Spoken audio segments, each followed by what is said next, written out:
नमस्कार, मैं आपके साथ केके राणा। इंडिया वॉइस देख रहे हैं आप। बड़ी खबर के साथ बुलेटिन की शुरुआत करेंगे। लखनऊ से बड़ी खबर आ रही है। योगी सरकार की कैबिनेट बैठक आज होगी। कई अहम प्रस्तावों को मिल सकती है मंजूरी। बड़ी खबर आपके टीवी स्क्रीन पर। लखनऊ से योगी सरकार की कैबिनेट बैठक आज। इस बैठक में आज कई अहम प्रस्तावों को मंजूरी मिल सकती है और यह बैठक लोक भवन में सुबह 11 बजे से कैबिनेट बैठक होगी, यानी कि लगभग 1 घंटे बाद यह बैठक शुरू होगी। निजी विधि के आशय पत्र पर भी मुहर लग सकती है। कैबिनेट बैठक के बाद मंत्रिपरिषद की बैठक भी होगी, लेकिन आज पहले यूपी में योगी सरकार की कैबिनेट बैठक होगी, जिसमें कई अहम प्रस्तावों पर मुहर लग सकती है, मंजूरी मिल सकती है। लोक भवन में यह 11 बजे बैठक की जाएगी, यानी कि अब से लगभग 1 घंटे बाद निजी विधि के आशय पत्र पर भी मुहर लग सकती है। कैबिनेट बैठक के बाद मंत्रिपरिषद की बैठक होगी।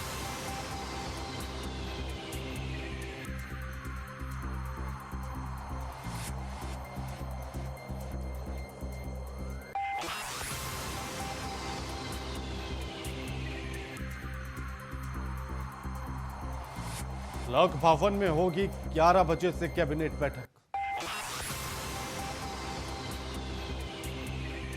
निजी विधि के आशय पत्र पर लग सकती है मुहर। कैबिनेट बैठक के बाद मंत्रिपरिषद की बैठक होगी।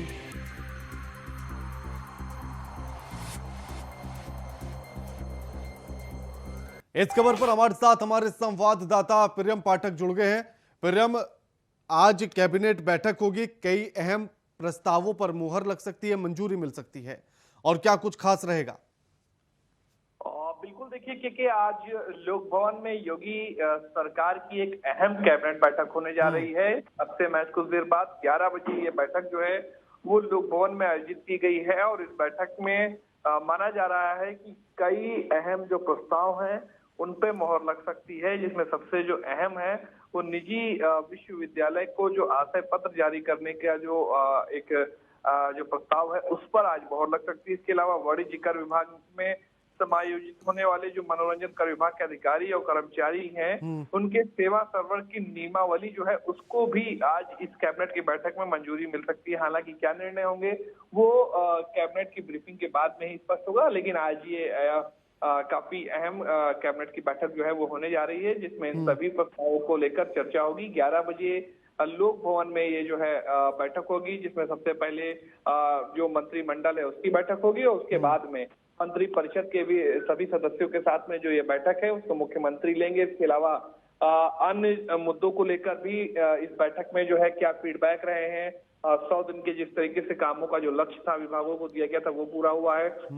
इसके अलावा अब जो 6 महीने का टारगेट है उसमें क्या कुछ चीजें हो सकती हैं, आगे के क्या प्लान्स हैं, विभाग किस तरीके से काम कर रहे हैं, किस तरीके से आने वाले समय में काम होगा और किन चीजों को प्राथमिकता देनी है, विभागों की क्या कुछ प्राथमिकताएं हैं, वहां पर क्या कुछ विशेष प्राविधान करने की आवश्यकता है, इन सभी चीजों को लेकर भी मुख्यमंत्री चर्चा इस बैठक के बाद, कैबिनेट की बैठक के बाद में जो सभी मंत्रियों के साथ में जो बैठक करेंगे, जिसमें राज्य मंत्री भी शामिल होंगे, स्वतंत्र प्रभार भी शामिल होंगे, कैबिनेट भी बैठक के कैबिनेट के भी जो मंत्री हैं वो होंगे, तो उनसे इन सभी मुद्दों पर जो है वो चर्चा मुख्यमंत्री कर सकते हैं। तो आज बिल्कुल। लेकिन प्रियम, एक सवाल ऐसे में यह भी है कि एक तरफ जहां सरकार तो ये कह रही है कि वो संतुष्ट है 100 दिन के कार्यकाल को लेकर, लेकिन विपक्ष कह रहा है कि 100 दिन में कुछ भी नहीं किया है, तो क्या इसको लेकर भी मंथन और चिंतन किया जाएगा? देखिए, इसको लेकर मंथन की आवश्यकता नहीं, क्योंकि 100 दिन के काम को सरकार जो है वो जनता के बीच में रख चुकी है। अपने अपने तरफ से सभी विभागों ने जो है बाकायदा पहले मुख्यमंत्री ने प्रेस वार्ता करी, अपने जो है वो जानकारी दी सरकार की और उसके बाद मंत्रियों को निर्देशित किया था। आज भी अगर आप देखें तो लगातार जो है वो बैठकें होती रही हैं, प्रेस कॉन्फ्रेंस होती रही, सभी विभागों ने अपने अपने जो रिपोर्ट कार्ड है उनको पेश किया है। आज परिवहन मंत्री दयाशंकर सिंह जो है वो अपना रिपोर्ट कार्ड अपने विभाग का 100 दिन का क्या कुछ काम रहे उसको प्रस्तुत करेंगे। असीम अरुण जो है वो अपने विभाग को लेकर क्या कुछ उपलब्धियां रही 100 दिन की वो सामने रखेंगे। तो इस तरीके से लगातार अभी विभागों की तरफ से जो है जवाबदेही जो है तय की थी मुख्यमंत्री ने और कहा था कि अपना रिपोर्ट कार्ड आपको पेश करना होगा। तो 100 दिन का समय पूरा हुआ है, तो अब सभी जो विभाग है वो अपना अपना रिपोर्ट कार्ड पेश कर रहे हैं और उसी के चलते अब आगे का जो टारगेट है वो अब 6 महीने का है कि सरकार 6 महीने में क्या कुछ काम करने वाली है, तो उसको लेकर भी जल्दी जो है पूरी तैयारी जो है वो सभी विभाग करने में लगे हुए हैं। प्रियम, इस बैठक के बाद मंत्रिपरिषद की भी बैठक होगी, उसमें क्या कुछ अहम रहेगा आज? देखिए, पहले जो बैठक है वो मंत्री परिषद की बैठक होगी, उसके बाद में मंत्रिमंडल की बैठक जो है वो होनी है और उसमें इन 6 महीने के कामों का, जैसा कि मैंने जिक्र किया कि जो 6 महीने के कार्य हैं, आगे क्या टारगेट होगा, किस तरीके से किन चीजों को प्राथमिकताओं में रखना है, कैसे व्यवस्थाओं को बेहतर करना है, जो सरकार की योजनाएं हैं उनको जनता तक कैसे बेहतर तरीके से पहुंचाना है, इन सभी चीजों को लेकर इस बैठक में चर्चा हो सकती है। शुक्रिया प्रियम, आपका हमारे साथ ये तमाम बातचीत करने के लिए और जानकारी साझा करने के लिए। नूपुर शर्मा की याचिका पर सुप्रीम कोर्ट में सुनवाई आज होगी। जस्टिस सूर्यकांत जमशेद पारडीवाला की बेंच सुनवाई करेगी। बड़ी खबर है, आज नूपुर शर्मा की याचिका पर सुनवाई की जाएगी और इस सुनवाई को जस्टिस यानी कि जज सूर्यकांत जमशेद पारडीवाला की बेंच करेगी।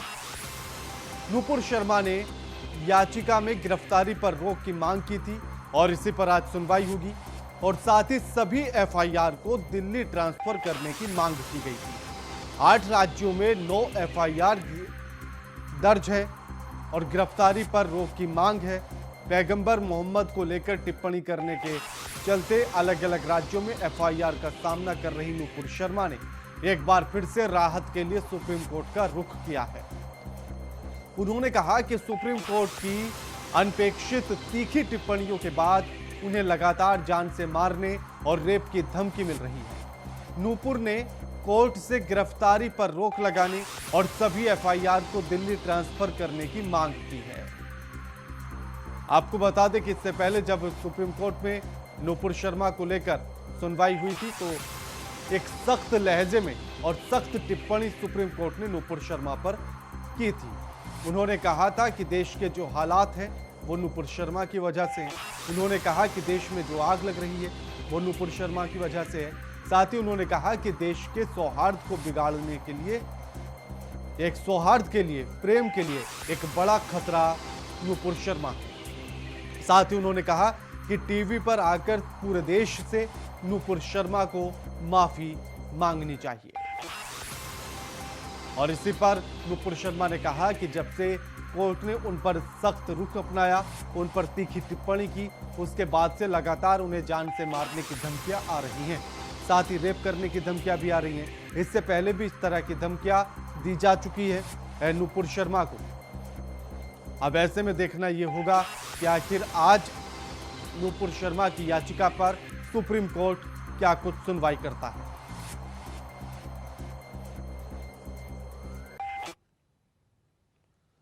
और अब खबर मथुरा से है। श्री कृष्ण जन्मभूमि शाही ईदगाह विवाद मामला है। सिविल कोर्ट सीनियर डिवीजन में महेंद्र प्रताप की याचिका पर सुनवाई होगी। 7/11 को लेकर मुस्लिम पक्ष ने अपना पक्ष रखा है। याचिकाकर्ताओं ने कोर्ट कमिश्नर नियुक्त कर सर्वे की मांग रखी थी। कोर्ट ने मामले की सुनवाई के बाद फैसला रिजर्व यानी कि सुरक्षित किया था। 21 जुलाई को सिविल कोर्ट सीनियर डिवीजन सुनाएगा अपना फैसला। मनीष यादव याचिका पर 21 जुलाई को सुनवाई होगी।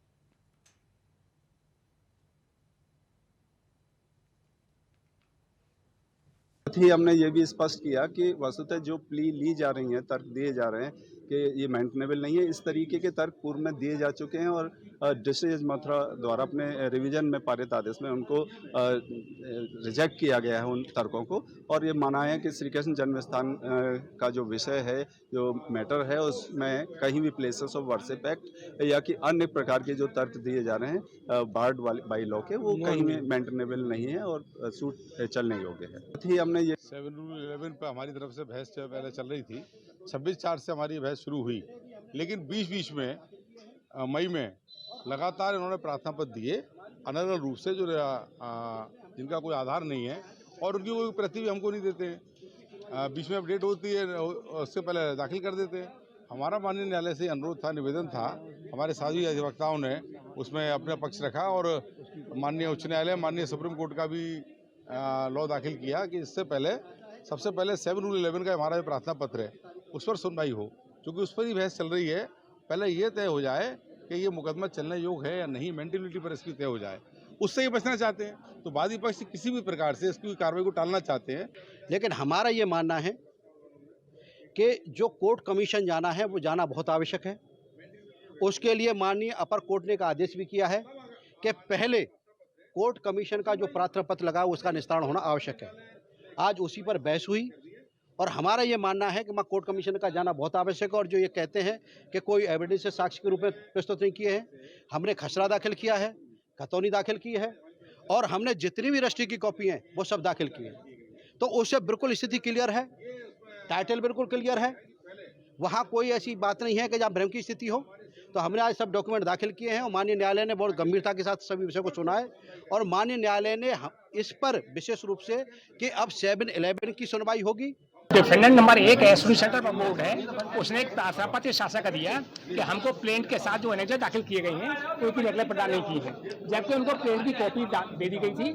लेकिन उन्होंने मुकदमे को टालने के लिए ये दरख्वास्त लगा दी कि हमको एनेक्जर की कॉपी नहीं दी गई है। तो उनको अदालत ने आदेश दिया है कि हम एनेक्जर की कॉपी उनको उपलब्ध कराएंगे। जो हमारी दरख्वास्तें थी जिन पर कि हाईकोर्ट ने ऑर्डर किया है इन दरख्वास्तों की सुनवाई शीघ्र की जाए, 4 महीने में डिस्पोज की जाए, उस पर दूसरी पार्टी ने कोई एतराज दाखिल नहीं किए हैं। कोर्ट ने अब 21/7/2022 सुनवाई लगा दी है और इन प्रार्थना पत्रों पर और उनके जो कॉपीज दी गई हैं एग्जैक्ट जो उनको दिए जाने हैं उसको हम आज दिला देते हैं और उन पर सुनवाई 21/7/2022 को होगी। डिफेंडेंट नंबर 1 है, सुनील सेंटर। बिहार विधानसभा के नेता प्रतिपक्ष तेजस्वी यादव ने बढ़ती महंगाई को लेकर सरकार पर निशाना साधा। उन्होंने कहा कि बढ़ती महंगाई की वजह से आम लोग परेशान हैं। जब जीएसटी लागू की गई थी उस समय बताया गया था कि जीएसटी लागू होगी तो महंगाई कम होगी। वहीं उस समय कई सामानों को जीएसटी से बाहर भी रखा गया था और टैक्स फ्री किया गया था। लेकिन अब तो चावल, आटा, दूध, दही सब पर जीएसटी लगा दिया गया। तो आप समझ सकते हैं कि जो यह केंद्र की सरकार है वह गरीब विरोधी सरकार है।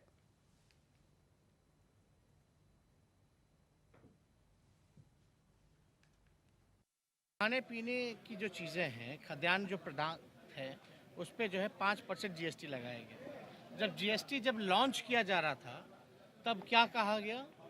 ये कहा गया था कि इन सब चीज़ों पे दूध, दही, आटा, इन सब चीज़ों पे जो है टैक्स फ्री रहेगा। आज जो है फिर सरकार ने ठग लिया, फिर मोदी जी ने ठगा, उनकी सरकार ने ठगा।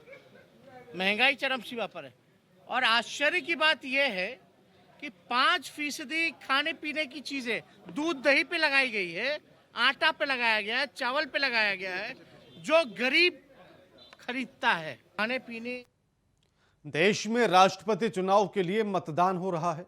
एनडीए ने द्रौपदी मुर्मू को राष्ट्रपति पद का उम्मीदवार बनाया है। यशवंत सिन्हा विपक्ष का चेहरा है और इस बीच बिहार सरकार के पथ निर्माण मंत्री नितिन नवीन ने कहा कि बहुत ही गौरव का क्षण है। देश को आज पहली बार एक आदिवासी समाज की महिला सर्वोच्च पद पर राष्ट्रपति के पद पर चुनी जानी है। इसलिए हम सभी आज खुश हैं क्योंकि हमने उस शख्सियत को वोट दिया है। वहीं उन्होंने तेजस्वी यादव पर हमला करते हुए कहा कि उनको इस बात का इल्म नहीं है कि उनकी माताजी भी मुख्यमंत्री बनी थी। उन्होंने पूरे राष्ट्र की महिलाओं का अपमान किया है। अगर थोड़ी सी भी शर्मिंदगी होगी तो वो माफी मांगेंगे।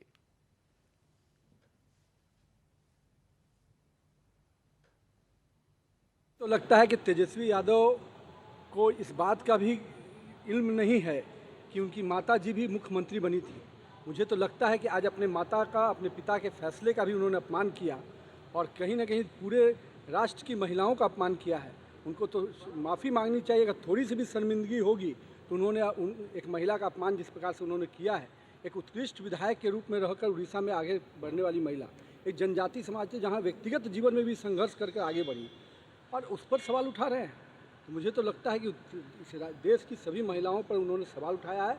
अपनी माता का भी अपमान किया, अपने पिता के फैसले का भी अपमान किया। मुझे तो लगता है कि तेजस्वी यादव को इस बात का भी इल्म नहीं है। रायबरेली के ऊंचाहाट से समाजवादी पार्टी के विधायक और पूर्व कैबिनेट मंत्री डॉक्टर मनोज पांडे ने प्रेस कॉन्फ्रेंस कर एनटीपीसी प्रशासन को आड़े हाथ लिया है। उन्होंने कहा कि ऊंचाहार में लगी एनटीपीसी परियोजना से उड़ने वाली डस्ट से लोग बीमार हो रहे हैं। यही नहीं, उन्होंने इसे काफी दिक्कतों का सामना करना पड़ रहा है। उन्होंने कहा कि अगर बीते 5 दिन के भीतर एनटीपीसी प्रशासन के द्वारा मांगे नहीं मानी गई तो वह धरना प्रदर्शन करने के लिए मजबूर हो जाएंगे। विधायक डॉक्टर मनोज पांडे ने बिजली आपूर्ति पर भी सवाल खड़े किए हैं।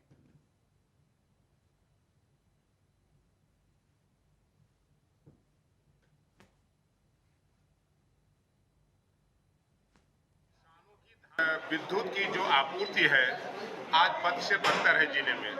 खासकर हमारी विधानसभा क्षेत्र ऊंचाहार में आज केवल 4 से 5 घंटे विद्युत की आपूर्ति हो रही है। इस गर्मी में जब टेम्परेचर 34, 35 और 37 तक जा रहा हो, आम आदमी कैसे 4 घंटे और 5 घंटे की बिजली में वो जीवन यापन करेगा। और खासकर जब आज किसानों की धान की रोपाई का समय चल रहा हो, उस समय ना प्राइवेट ना सरकारी ट्यूबवेल चल पा रहे हैं, खेतों में पानी नहीं पहुंच पा रहा है, अपूर्णी क्षति आज किसानों को हो रही है और आज उनका लगा हुआ धान वो पूरी तरीके से झुलस जा रहा है। और इसी विद्युत आपूर्ति को लेकर के जो एक बड़ा भाग डलमू पंप कैनाल से सिंचित होता है, आज वो पंप भी नहीं चल पा रहे हैं और नहरों में भी पानी नहीं मिल पा रहा। यूपी के बलिया में महान स्वतंत्रता सेनानी मंगल पांडे की जयंती आज धूमधाम से मनाई जाएगी। मंगल पांडे के जन्म दिवस पर कल विभिन्न कार्यक्रमों का आयोजन किया गया है। मंगल पांडे का जन्म यूपी के बलिया जिले के नगवा गांव में एक ब्राह्मण परिवार में हुआ था।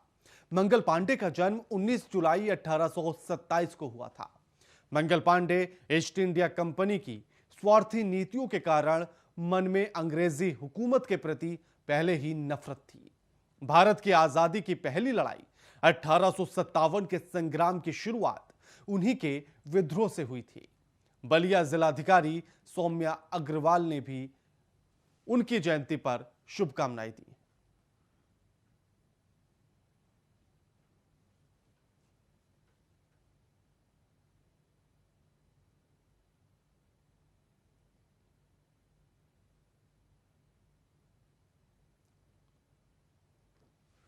मंगल पांडे, यह नाम ही काफी है स्वतंत्रता संग्राम की कहानी बताने के लिए।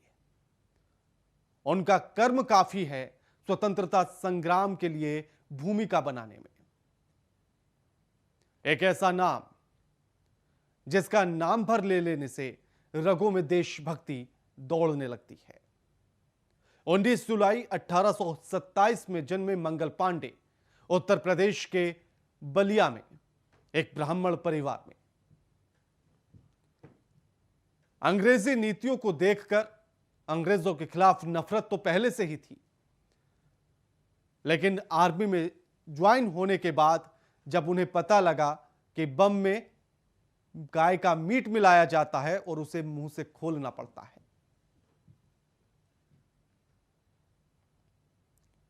बुलंदशहर के डीएम और एसएसपी ने कांवड़ मार्गों और शिवालयों की व्यवस्था का देर रात जायजा लिया।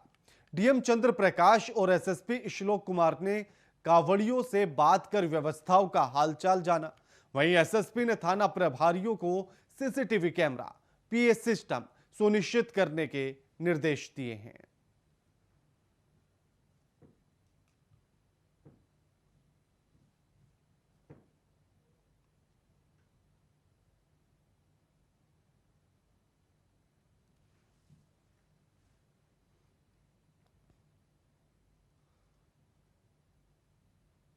भागलपुर में कलयुग का श्रवण कुमार बना चंदन। दरअसल जहानाबाद का रहने वाला चंदन ने अपने माता पिता को कांवड़ में बैठाकर तीर्थ यात्रा कराने के लिए निकल पड़ा है। तस्वीरें देखिए आपके टीवी स्क्रीन पर है। सुल्तानगंज गंगा घाट पर गंगा स्नान के बाद अपने माता पिता को कांवड़ में बैठाकर चंदन और उसकी पत्नी रानी देवी बाबा भोलेनाथ की नगरी देवघर के लिए निकल पड़े। मौके पर मौजूद सभी लोग यह नजारा देखकर हैरान रह गए। वहीं कुछ पुलिस जवानों ने सहारा देकर कांवड़ उठाने में मदद की। आपको बता दें कि बाबा धाम देश के 12 ज्योतिर्लिंगों में से एक है, जो देवघर में स्थित है। झारखंड के देवघर में स्थित इस मनोकामना ज्योतिर्लिंग के दर्शन के लिए श्रद्धालुओं का सैलाब उमड़ पड़ता है।